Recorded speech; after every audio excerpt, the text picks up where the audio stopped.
பத்மாவதிபுரத்துல பொங்கல் கொண்டாட்டங்களுக்கான எல்லா ஏற்பாடுகளும் நடந்துட்டு வருது. எல்லாருமே தங்களோட வீடுகளை அழகா அலங்கரிச்சுட்டு இருக்காங்க. அதே ஊர்ல இருக்க மங்கம்மாவும் அவங்களோட வீட்டை அழகா அலங்கரிச்சுட்டு இருக்காங்க. அப்ப பக்கத்து வீட்டுக்காரங்களான கனகம்மா இங்க வந்து இப்படி பேசுறாங்க. அடட மங்கம்மா, பொங்கல் கொண்டாட்டமே உன் வீட்டுலதான் இருக்கும் போல இருக்கு.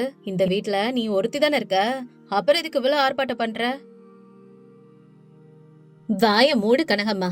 உன் புருஷன் உன் பல்ல உடைச்சும் உனக்கு புத்தி வரலையே. 10 வருஷத்துக்கு அப்புறம் என் வீட்டுக்கு என் பேர பிள்ளைங்க எல்லாம் வர்றாங்க. என் மகளோட பொண்ணுங்க வெண்ணிலாவும் ஹாசினியும் வர்றாங்க. அதனாலதான் இவ்வளவு சிறப்பா இருக்கு. ஓ, அவங்கெல்லாம் வராங்களா? அவங்களுக்கு கல்யாணம் ஆயிடுச்சுல. அந்த சின்ன பொண்ணு ஹாசினி கூட ஏதோ பணக்கார பையனை கல்யாணம் பண்ணிக்கிட்டு கோடீஸ்வரி ஆயிட்டா போல. பெரிய பொண்ணு வெண்ணிலா தான் ஏதோ ஏழை பையனை கல்யாணம் பண்ணிக்கிட்டான்னு கேள்விப்பட்டேன். இவ்வளவு நாளுக்கு அப்புறம் அவங்க 2 பேரும் தான் இந்த வீட்டுக்கு வர போறாங்களா? சரி சரி, வரட்டும் வரட்டும், என்னன்னு பாப்போம். அவங்க யார கல்யாணம் பண்ணாலும் அவங்க 2 பேரும் அக்கா தங்கச்சிங்க, அத மறந்துடாத. இந்த வருஷம் என் பேர பிள்ளைங்க வரதுனால இந்த பொங்கல் பண்டிகையை நான் ரொம்ப சந்தோஷமா கொண்டாடுவேன். உன்ன மாதிரி யாரு கண்ணும் பற்றாம அவங்க 2 பேரையும் நான் பாத்துக்கணும். அதுதான் எனக்கு பெருக்க பெரிய வேலை. அடட, சரி சரி, கோவப்படாத மங்கம்மா, பாத்துக்கலாம். இப்படியெல்லாம் பேசிட்டு மங்கம்மாவும் கனகம்மாவும் அவங்கவங்க வீட்டுக்கு போயிடுறாங்க. பொங்கலுக்கு 4 நாளைக்கு முன்னாடியே வெண்ணிலா மங்கம்மாவோட வீட்டுக்கு வரா. வெண்ணிலா கையில ஒரு பெட்டில 2 ஜோடி ட்ரெஸ்ஸோட வரா. மங்கம்மா அவளை பார்த்ததுமே கண்ணீரோட அவளை கட்டி அணைச்சுக்கிறாங்க. வெண்ணிலா, என் செல்ல பேத்தி, எப்படிமா இருக்க? முகத்துல ஒரு ஒளியே இல்லையே, கழுத்துல அப்படி ஒட்டி போயிருக்கு. என்னம்மா இப்படி மெலிஞ்சு போயிட்ட? நல்லா தானே இருக்கிற நீ? பாட்டி, நான் ரொம்ப நல்லா இருக்கேன். என்னோட கணவர் என்னை ரொம்ப நல்லா பாத்துக்கிறாரு பாட்டி. நீங்க எப்படி இருக்கீங்க? நீ கஷ்டப்படுறது உன் முகத்திலே தெரியுதுமா. எதுவா இருந்தாலும் என்கிட்ட சொல்லுமா, மறைக்காத. பாட்டி, நீ நினைக்கிற மாதிரிலாம் ஒண்ணும் இல்ல. நான் ரொம்ப ரொம்ப சந்தோஷமா தான் இருக்கேன். பணம் மட்டும்தான் வாழ்க்கையா என்ன? பணத்துல நாங்க ஏழையா இருந்தாலும் அன்புல என் கணவர் கோடீஸ்வரன். அவர் என்ன ரொம்ப நல்லா பாத்துக்கிறாரு பாட்டி. நாங்க ஏழையா இருந்தாலும் கஷ்டப்பட்டாலும் ரொம்ப ரொம்ப சந்தோஷமா இருக்கிறோம் பாட்டி. சரிம்மா வெண்ணிலா, உன் கணவரையும் பண்டிகைக்கு கூட்டிட்டு வந்திருக்கலாமே. பாட்டி, அவருக்கு அத்தனை நாள் லீவ் கிடைக்காது பாட்டி. அவர் வேலைக்கு போனாதான் நாங்க வீட்ல சாப்பிட முடியும். அதனாலதான் அவர் வரல, அவரு வேலைக்கு போயிருக்காரு. சரிம்மா வெண்ணிலா, நீ எதுக்கும் கவலைப்படாத. இது வரைக்கும் உனக்கு கடவுள் சோதனையை கொடுத்திருந்தாலும் இதுக்கப்புறம் உன் வாழ்க்கையில எல்லா செல்வமும் கிடைக்கும். நம்பிக்கையை தளர விடாதம்மா. நீ எப்பவும் சந்தோஷமா இருப்ப. அதுக்கப்புறம் வெண்ணிலாவை மங்கம்மா கூட்டிட்டு போய் அவங்க கையால செஞ்ச உணவுகளை அன்போட ஊட்டி விடுறாங்க. அப்படியே அந்த 2 நாட்களும் சந்தோஷமா போகுது. அதுக்கப்புறம் பண்டிகைக்கு முந்தைய நாள் அந்த வீட்டுக்கு ஹாசினி வர்றா. வரும்போதே நிறைய திங்ஸ் எடுத்துட்டு வரா. மாடர்ன் ட்ரெஸ்ல வந்த ஹாசினிய பார்த்ததும் மங்கம்மாவுக்கு அவள அடையாளமே தெரியல. அப்ப மங்கம்மா இப்படி சொல்றாங்க. இந்தாமா பொண்ணு, நீ யாரு? எங்க வீட்ல வாடகைக்கெல்லாம் ரூம் இல்ல. என்கிட்ட ஒரு வார்த்தை கூட கேட்காம நேரா சாமான்லாம் எடுத்துட்டு வந்து என் வீட்ல வச்சுட்ட. உனக்கு எவ்வளவு தைரியம் இருந்தா அப்படி எல்லாம் பண்ணிருப்ப? யாருமா நீ? முதல்ல வெளியில போ. ஐயோ பாட்டி, நான் தான் உன் பேத்தி ஹாசினி. வயசானதுனால உனக்கு கண்ணு தெரியலையா? என்னவே யாருன்னு கேக்குற? என்ன ஹாசினியா? வாமா. என்னது இது உடுப்பு? இது கிராமம் தானே. இங்க எப்படி எல்லாம் உடுத்துனா ஊர்ல இருக்க ஆம்பளைங்க எல்லாம் நாய் போல ஓம் பின்னாடிதான் சுத்துவாங்க. இது நல்ல பழக்கம் இல்லம்மா. முதல்ல போய் இந்த உடுப்ப கழட்டிட்டு போய் சேலைய மாத்திட்டு வா. கிழவி, போதும் நிறுத்து. பழைய பஞ்சாங்க மாதிரி எப்ப பார்த்தாலும் சேலைய கட்டிக்கா பாவடை கட்டிக்கோன்னு எதுக்கு இப்படி சொல்ற? நான் பணக்காரி ஆயிட்டா, இந்த மாதிரிதான் ட்ரெஸ் பண்ணுவேன். அப்புறம் உன் பேத்தி ஊர்ல இருந்து வந்திருக்காளாமே, எங்கவ? இப்படி ஹாசினி மங்கம்மா பாட்டி கிட்ட பேசிட்டு இருக்கும் போது அங்கே தண்ணி எடுத்துக்கிட்டு வெண்ணிலா வரா. ஹாசினி, எப்ப வந்த? எப்படி இருக்கடா? உன்னை பார்த்து ரொம்ப நாளாச்சு. நல்லா இருக்கியா? உள்ளவா. எனக்கு என்ன, நான் ரொம்ப நல்லா இருக்கேன். அப்புறம் நீ எப்படி இருக்க? ரொம்ப கஷ்டப்படுறேன்னு கேள்விப்பட்டேன். எங்க உன் கஷ்டத்தினால என்ன தேடி வந்துருவியோ நினைச்சேன். நல்ல வேலை, அப்படி எதுவும் நீ பண்ணல. உன்ன மாதிரி கஷ்டப்படுறவங்க எல்லாம் என்ன தேடி வராதனால இப்ப வரைக்கும் நான் நல்லாதான் இருக்கேன். ஹாசினி, என்னம்மா இது? நீ இப்படி பேசுற? கொஞ்சம் கூட நாக்கல நரம்பு இல்லாம பேசுறியே. என்ன இருந்தாலும் அவ உன் அக்கா. அவ மேல அன்பு இல்லைனாலும் அவளை அவமானப்படுத்தாத. இதெல்லாம் பெரிய பாவமா? என்னம்மா நீ இப்படி மாறிட்ட? ஏ பாட்டி, இந்த பாவம் புண்ணியம் எல்லாம் உங்களை மாதிரி ஆளுங்களுக்கு தான். என்கிட்ட பணம் இருக்கு. எவ்வளவு பாவம் சேர்ந்தாலும் அந்த பணத்தை வச்சு நான் எல்லா பாவத்தையும் பறக்க வச்சிருவேன். அப்புறம் இது என்ன தண்ணி? இந்த தண்ணி எல்லாம் எனக்கு வேணாம். இந்த ஊர்ல தண்ணி குடிச்சா என்னென்ன நோய் வருமோ, அதனாலதான் நான் தண்ணியும் கையோட எடுத்துட்டு வந்துட்டேன். நீங்க குடுக்கற தண்ணி எனக்கு வேண்டாம். ஹாசினி, என்னம்மா நீ இப்படி எல்லாம் பேசுற? நீ இப்படி எல்லாம் பேசுவேன்னு நான் எதிர்பார்க்கவே இல்ல. சரி விடு, நான் சமைச்சு வச்சிருக்கேன், அதையாவது வந்து சாப்பிடு. உனக்கு பிடிச்சதா நான் செஞ்சு வச்சிருக்கேன். அதெல்லாம் ஒண்ணு எனக்கு தேவையில்ல. நான் வரும்போதே சாப்பாடெல்லாம் எடுத்துட்டு வந்துடுறேன். பாட்டி, ஹாசினி ரொம்ப தூரம் பயணம் பண்ணிட்டு வந்ததுனால கொஞ்சம் ஒரு மாதிரி இருப்பா. அவ கொஞ்சம் ரெஸ்ட் எடுக்கட்டும் பாட்டி. அதுக்கப்புறம் மத்தத பேசிக்கலாம். வாங்க போலாம். அப்படி சொல்லிட்டு வெண்ணிலா தன்னோட பாட்டியா அங்கிருந்து கூட்டிட்டு போறா. அப்ப அந்த ஊரோட பெரியவரான சீதாராம் அங்க வர்றாரு. மங்கம்மாவை பார்த்து வணக்கம் சொல்றாரு. வணக்கம் மங்கம்மா, எப்படி இருக்கீங்க? நலமா? நான் நல்லா இருக்கேன் சீதாராம. எவ்வளவு நாளுக்கு அப்புறம் இந்த வீட்டுக்கு வந்திருக்கீங்க? என்ன விஷயம்? ஏதாவது முக்கியமான விஷயமா? ஆமாம்மா, இந்த பொங்கலுக்கு நம்ம சுத்து வட்டார ஊரெல்லாம் சேர்த்து கோல போட்டி நடத்துறோம். அது உங்களுக்கு தெரியும் தானே? நம்ம சுத்தி இருக்க ஊர்ல இருந்து ஏறத்தாழ 500 பேரு போட்டியில பங்கேற்கிறாங்க. அதுக்கு தான் அவங்களுக்கு பரிசு கொடுக்கறதுக்காக உங்க பேத்தி ஹாசினி கிட்ட கேட்கலான்னு இருக்கோம். இத பத்தி நீங்க என்ன சொல்றீங்கன்னு கேட்டு தெரிஞ்சுட்டு போகத்தான் இங்க வந்தேன். என்ன சொல்றீங்க சீதாராம? அவளுக்கு கோலமே போட தெரியாது. அவளை எப்படி நடுவரா கூப்பிடுறீங்க? ஒன்னும் புரியல. ஆமாம்மா, இந்த தடவை உங்க பேத்தி ஹாசினி தான் கோல போட்டிக்கு நடுவரா இருக்க போறாங்க. ஏன்னா அவங்க தான் இந்த போட்டிக்கெல்லாம் 2 லட்சம் பணத்தை கொடுத்திருக்காங்க. அதனாலதாம்மா சொல்றேன். என்ன சொல்றீங்க? 2 லட்சம் ரூபாய் பணத்தை கோல போட்டிக்கு ஹாசினி கொடுத்திருக்காளா? என்ன பாட்டி, இதுக்கே வாய பொழந்தா எப்படி? இந்த 2 லட்சம் ரூபாய் காசெல்லாம் எனக்கு சில்லற காசுக்கு சமம். சுத்தி இருக்க ஊருக்காரங்க ஹாசினினா யாருன்னு தெரிஞ்சுக்கணும்னு தான் நான் அந்த பணத்தை தூக்கி கோல போட்டிக்கு கொடுத்தேன். அப்படி சொல்லிட்டு ஹாசினி அங்கிருந்து கிளம்பிடுறா. அதுக்கப்புறம் வெண்ணிலா அங்க வர்றா. வெண்ணிலா சீதாராமம் கிட்ட இப்படி பேசுறா. வாங்க மாமா, எப்படி இருக்கீங்க? வாங்க மாமா, கொஞ்சம் சாப்பிட்டுட்டு போலாம். அடடா வெண்ணிலாவா, உன்னை பார்க்கும்போது உன் அம்மா தாமா ஞாபகத்துக்கு வர்றா. உன் அம்மா யாரு வீட்டுக்கு வந்தாலும் தண்ணி கொடுத்து உபசரிப்பா, இல்லன்னா சாப்பிட வச்சுட்டு தான் அனுப்புவா. உன் தங்கச்சிக்கு பண பெருமையை தவிர ஒண்ணும் தெரியாது போல இருக்கு. உனக்கு தெரிஞ்ச மரியாதை கூட அவளுக்கு தெரியல. என்ன பண்றது? மாமா, அவ சின்ன பொண்ணு. சரி, கோல போட்டியில ஜெயிக்கிறவங்களுக்கு எவ்வளவு பணம் மாமா கொடுப்பாங்க? பரிசு தொகை எவ்வளவு? பரிசு தொகை 500 பேர் பங்கேற்கிறதுனால ஒரு 5 லட்சம் வரைக்கும் இருக்கும்னு நினைக்கிறேம்மா. அப்படியா மாமா? நானும் அப்ப இந்த போட்டியில பங்கேற்கலாமா? அடட, நீ கண்டிப்பா பங்கேற்கலாமா. அப்படி சொல்லிட்டு சீதாராம் அங்கிருந்து கிளம்பிடுறாரு. அதுக்கப்புறம் வெண்ணிலா பக்கத்துல வந்த மங்கம்மா இப்படி சொல்றாங்க. வெண்ணிலா, நீ இந்த கோல போட்டியில பங்கெடுக்க போறியாமா? கண்டிப்பா உனக்கு தான் பரிசு கிடைக்கும். நீ நம்பிக்கையோட கலந்துக்க. ஆமா பாட்டி, அந்த போட்டியில நான் ஜெயிச்சுட்டா எங்களோட கஷ்டங்கள் எல்லாம் தீர்ந்துடும் பாட்டி. பாவம், அவரு ஒருத்தர் தான் வேலைக்கு போய் கஷ்டப்படுறாரு. என்னால ஒண்ணுமே செய்ய முடியல பாட்டி. இந்த பணம் கிடைச்சு நான் அதை அவர்கிட்ட கொடுத்தா ரொம்ப உதவியா இருக்கும் பாட்டி. இப்படி வெண்ணிலா தன்னோட பாட்டி கிட்ட சொல்றத தூரத்துல இருந்து மறைஞ்சு ஹாசினி கேட்டுட்டு இருக்கா. அதுக்கப்புறம் பொங்கல் கொண்டாட்டங்கள்லாம் தொடங்குது. எல்லாரோட வீடும் கோலாகலமா இருக்கு. வெண்ணிலா கோல போட்டிக்கு செல்ல தயாராகிட்டு இருக்கா. அப்ப முகத்துல மாஸ்க் போட்ட ஒரு மனுஷன் வெண்ணிலாவோட வாயை மூடி ஒரு பழைய பங்களாக்குல கடத்திட்டு போறான். அதுக்கப்புறம் கயிறால வெண்ணிலாவை கட்டி போட்டுறான். யார் என்ன கடத்திட்டு வந்திருக்குது? தயவு செஞ்சு என்ன விடுங்க. நான் கோல போட்டியில பங்கு எடுத்துக்கணும். இந்த வாய்ப்பு இன்னொரு தடவை என் வாழ்க்கையில கிடைக்காது. இப்படி யார் உங்களை கட்டி போட சொன்னது? தயவு செஞ்சு என்ன விடுங்க. யாராவது இருக்கீங்களா? அக்கா, எப்படி இருக்கா? நான் தான் உன்னை கடத்திட்டு வர சொன்னேன். ஹாசினி, நீயா? நான் உன் அக்கா தானே. எனக்கு போய் இப்படி பண்ணிருக்க? தயவு செஞ்சு என்ன விட சொல்லு ஹாசினி. என்னது விட சொல்லணுமா? நீ கோல போட்டியில கலந்துட்டு பரிசு வாங்குறதெல்லாம் என்னால பார்க்க முடியாது. போட்டி முடிகிற வரைக்கும் இங்கே இரு, சரியா? அப்படி சொல்லிட்டு ஹாசினி அங்கிருந்து கிளம்பிடுறா. அதுக்கப்புறம் பொங்கல் கொண்டாட்டங்கள்ல ஒரு பகுதியா கோல போட்டிகள் தொடங்குது. ஹாசினி தான் அந்த கோல போட்டிக்கு நடுவரா இருக்கிறா. பெண்கள் எல்லாரும் கோலம் போட ஆரம்பிக்கிறாங்க. அவங்களுக்கு 1 மணி நேரம் மட்டும்தான் டைம் கொடுக்கறாங்க. எல்லாருமே அவங்களுக்கு பிடிச்ச மாதிரி கோலம் போட்டுட்டு இருக்காங்க. இப்ப 1/2 மணி நேரம் முடிஞ்சிருச்சு. இன்னொரு 1/2 மணி நேரம் இருக்கும்போது காயங்களோட தப்பிச்சு அங்க வெண்ணிலா ஓடி வர்றா. வெண்ணிலாவை பார்த்த மங்கம்மா பாட்டி இப்படி சொல்றாங்க.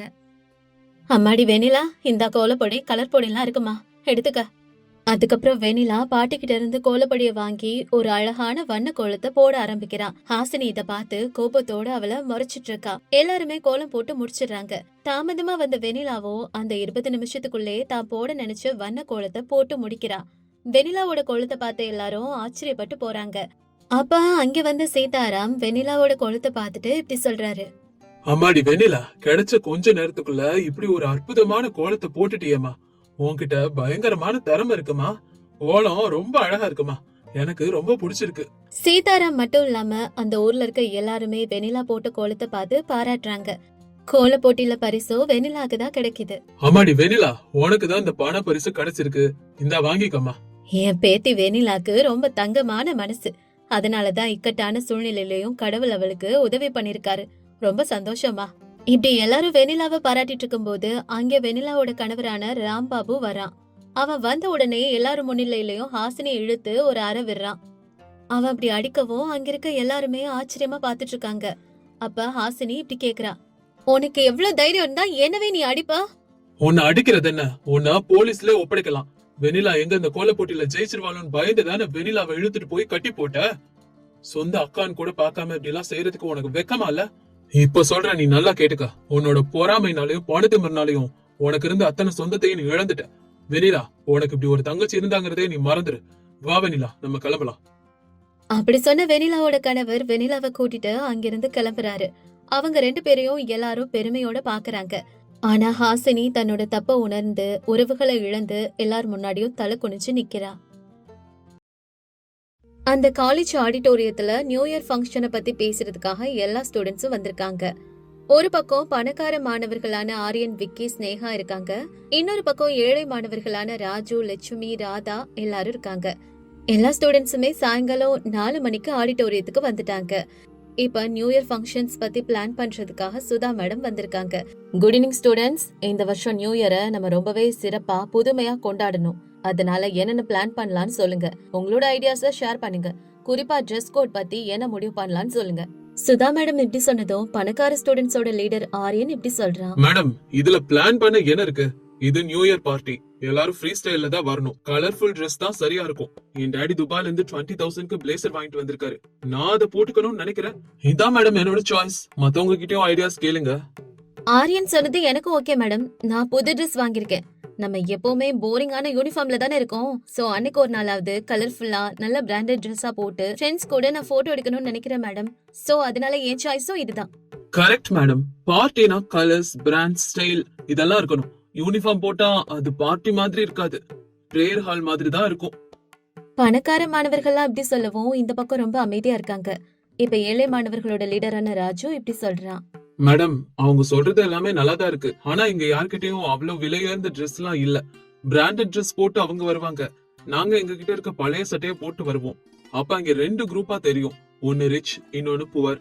நம்ம கொண்டாடுறது நியூ இயர் தானே. நம்ம ஸ்டேட்டஸ் காமிக்கிறதுக்கான ஃபங்க்ஷன் இல்லையே. அதனால எப்பவும் போல யூனிஃபார்ம்ல வரதான் பெஸ்ட் நினைக்கிறேன் மேடம்.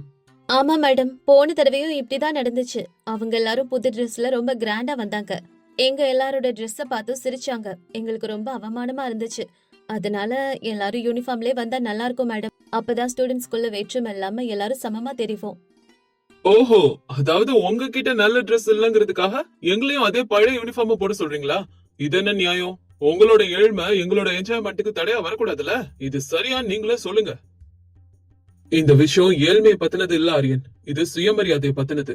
கல்லூரியில எல்லாரும் சமம். இங்க பணம் இருக்கிறவன் இல்லாதவன வித்தியாசம் பார்க்க கூடாதுல்ல. அதத்தான் நாங்க சொல்றோம், வேற ஒண்ணும் இல்ல. அடடா மேடம், அவங்க எதையாவது போட்டு வரட்டும், நாங்க எதுவுமே சொல்லல. பட் எங்களை மட்டும் தடுக்க வேணாம்னு சொல்லுங்க. நாங்க எங்க ஸ்டேட்டஸ்க்கு தகுந்த மாதிரி எங்களுக்கு பிடிச்ச Dress தான் நாங்க போட்டு வருவோம். மேடம் பாத்தீங்களா இப்பவே எப்படி பேசுறாங்கன்னு? இன்னும் நாளைக்கு பார்ட்டில எவ்வளவு இழிவா பேசுவாங்களோ. தயவு செஞ்சு எல்லாருக்கும் ஒரே யூனிஃபார்ம் கொடுங்க மேடம். அதுதான் சரியா இருக்கும் மேடம். வாட், யூனிஃபார்மா?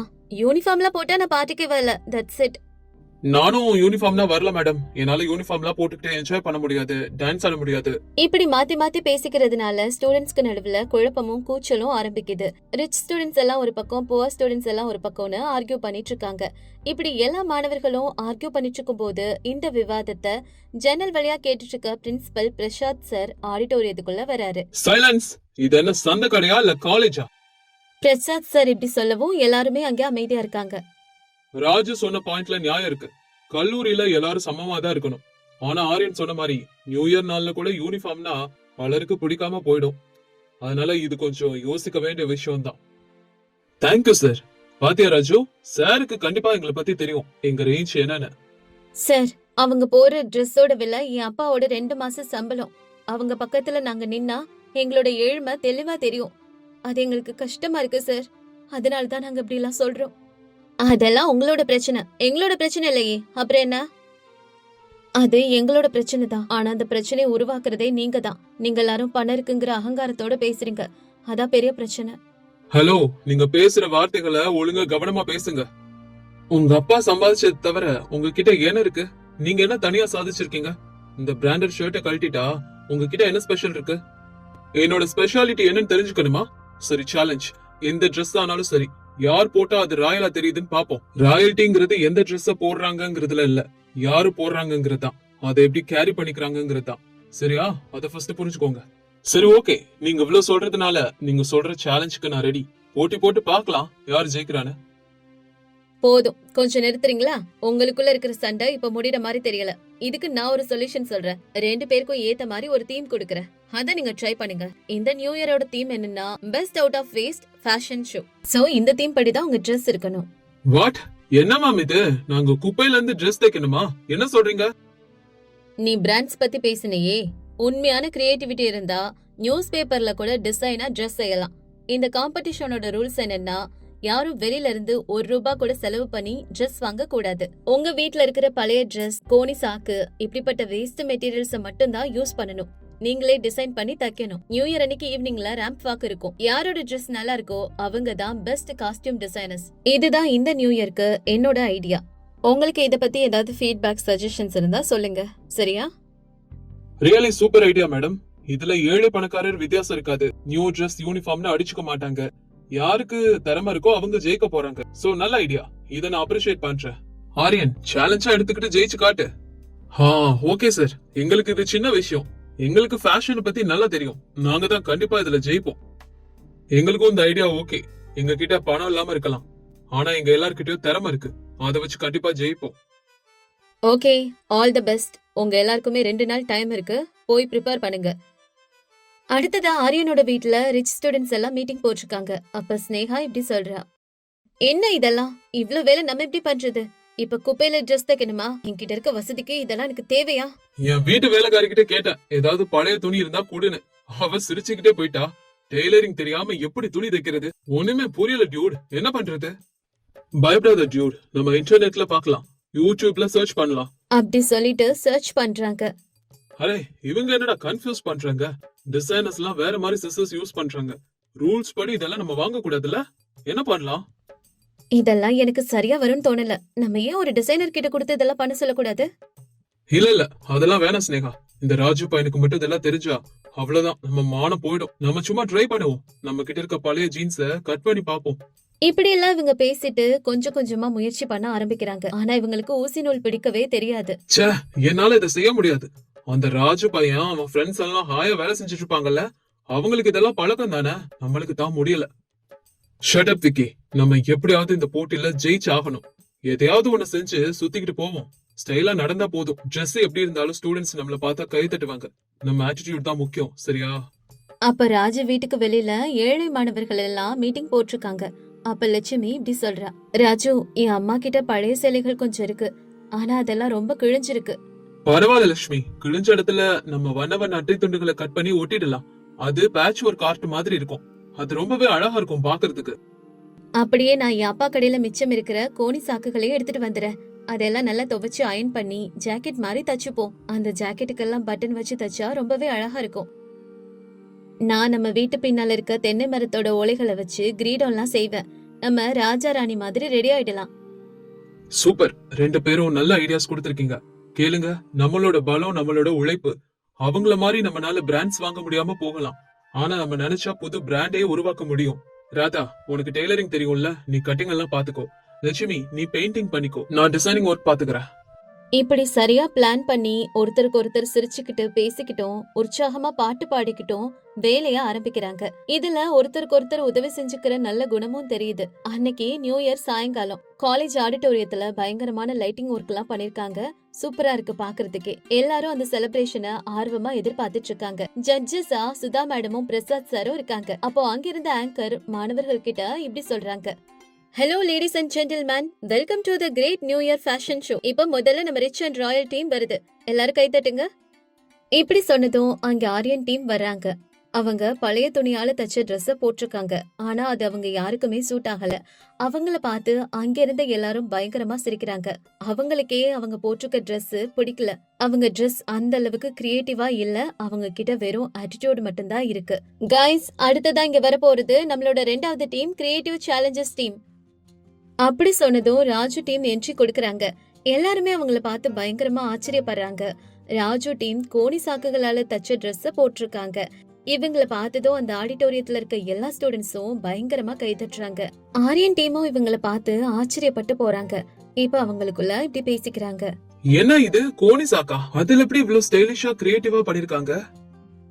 அந்த ஃப்ராக்க பாரு, சில்வர் மாதிரி எப்படி மின்னுது. அவங்க உண்மையிலே அவங்களோட டேலண்ட வச்சு கிரியேட்டிவா பண்ணிருக்காங்க. ஆனா நம்ம அப்படி இல்ல, இன்டர்நெட்ல காப்பி அடிச்சோம்.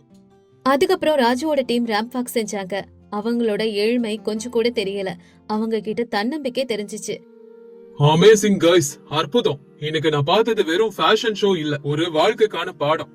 பணம் இருந்தா Dress வாங்கலாம், ஆனா ஸ்டைல வாங்க முடியாதுன்னு ராஜு டீம் நிரூபிச்சிருக்காங்க. என்ன ரொம்பவே இம்ப்ரெஸ் பண்ணிட்டாங்க. ஆரியன் டீம் ரொம்பவே முயற்சி பண்ணிருக்காங்க.